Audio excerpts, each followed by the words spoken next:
Olá, seja bem-vindo para o Chico Gospel, eu sou Israel Nascimento e nesse vídeo de hoje eu vou mostrar para você um trecho de uma entrevista que a gente fez recentemente com o pastor Daniel Batista. Ele é presidente do movimento Igreja Sem Política e nessa entrevista a gente falou sobre muita coisa.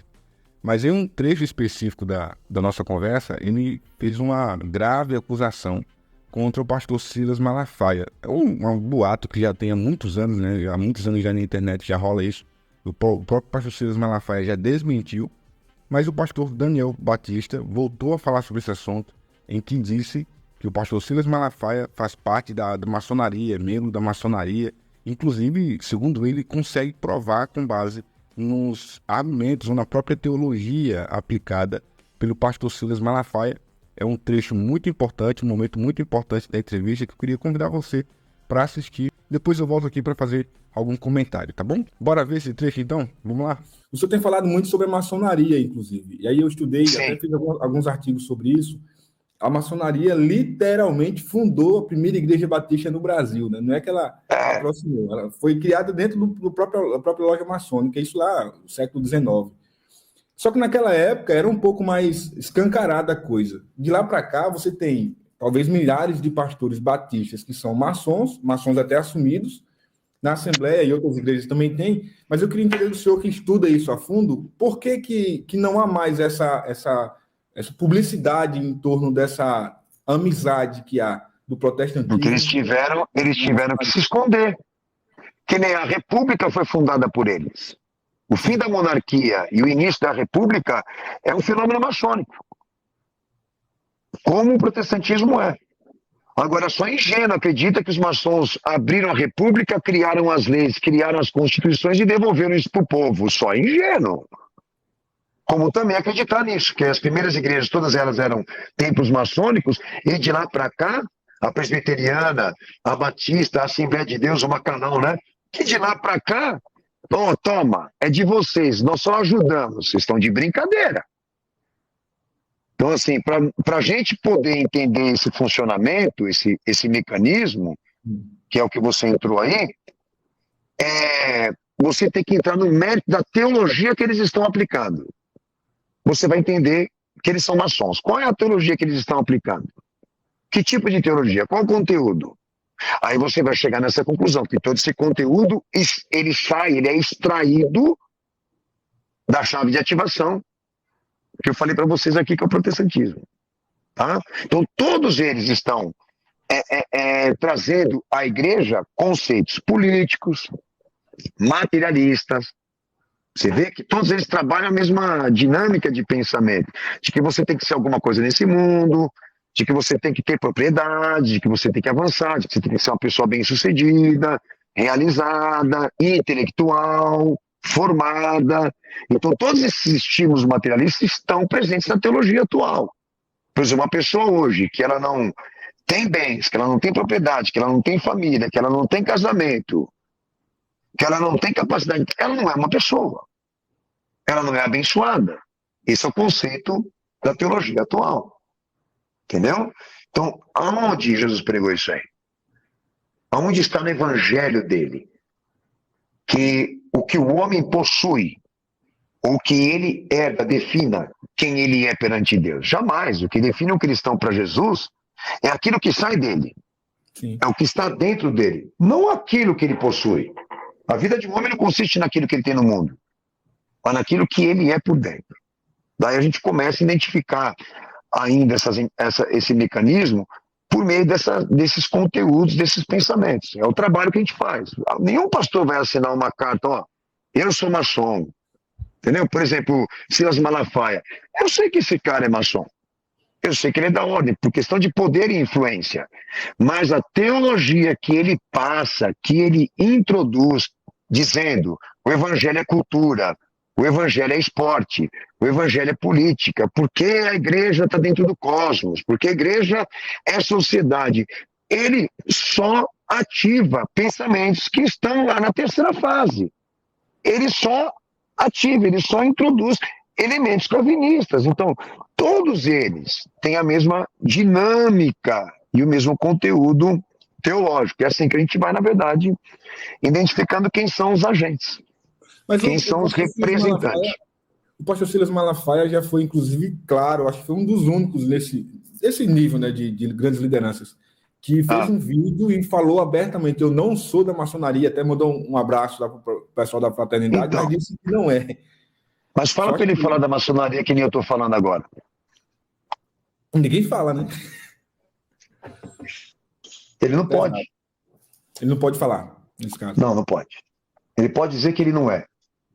Mas, em compensação, ele, como grande parte da Assembleia de Deus, como grande parte das outras denominações protestantes, está dentro do Pacto de Lausanne de 74, que une Vaticano, CMI e ONU. Todos eles fazem parte de confissões e instituições que estão dentro de um pacto que fez acelerar essa teologia que nós estamos falando aqui.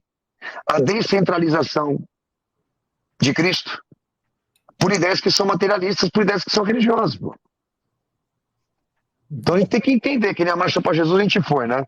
Sim. E a Marcha para Jesus, ela é um movimento considerado pelo Estado como seu patrimônio, e patrimônio cultural, que quer dizer o seguinte, que a Marcha para Jesus, ela recebe recurso do Estado para poder representar um movimento cultural e interreligioso, que quer dizer que ela se prontifica a cumprir reivindicações políticas e estatais, como a marcha gay, que eles tanto criticam, como até essa marcha do Exu aí, que eles também foram contra, mas todas são financiadas pelo mesmo recurso e estimulam as mesmas pautas. Olha só para você ver.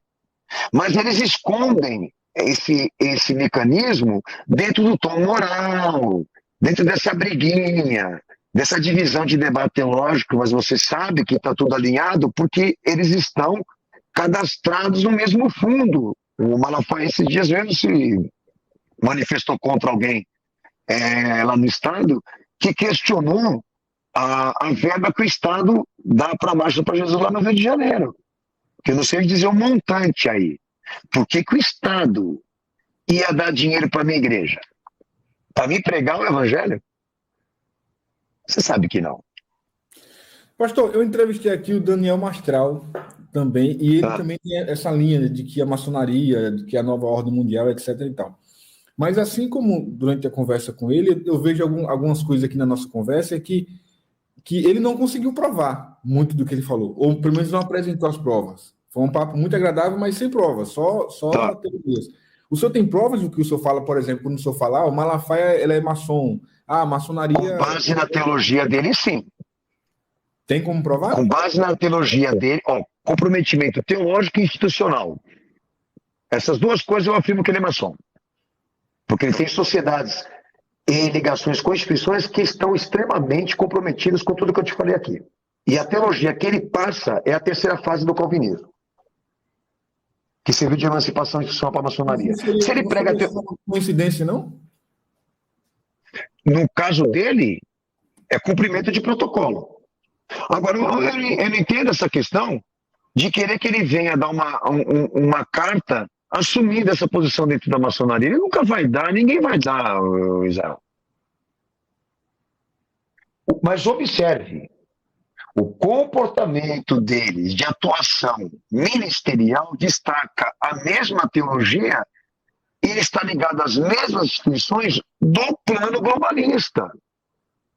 Não adianta, daí isso tem que ter aprofundamento histórico, trabalho científico, aí isso está dentro dos meus canais, aí quem entrar na Verdade 10 Minutos, que lá eu trato mais dessa agenda de 2030, vai entender melhor a mecânica dessa atuação, entendeu? Então, eu que já acompanho o que ele fala e o que ele prega, eu identifico nele a mesma teologia, como também as mesmas instituições, é assim que a gente trabalha. Agora, eu não preciso que ele assuma que ele é maçom para saber que ele é maçom.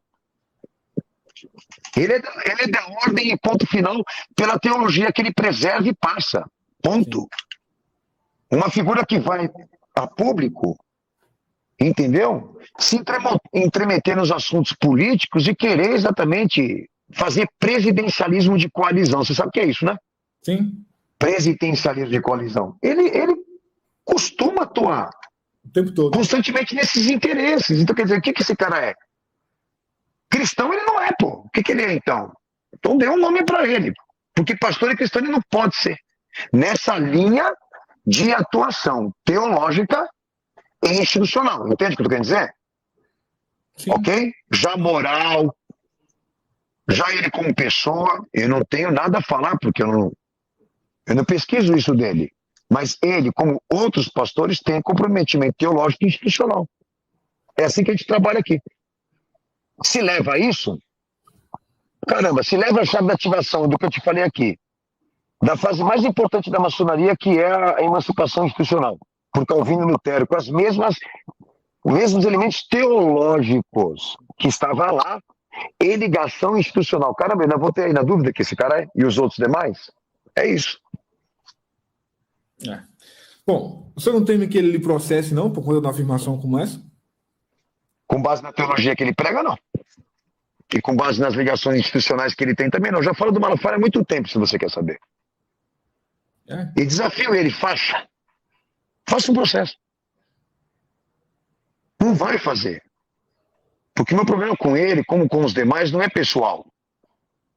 Eu não tenho problema pessoal nenhum com eles. O problema é que eles estão debaixo da mesma prerrogativa que eu.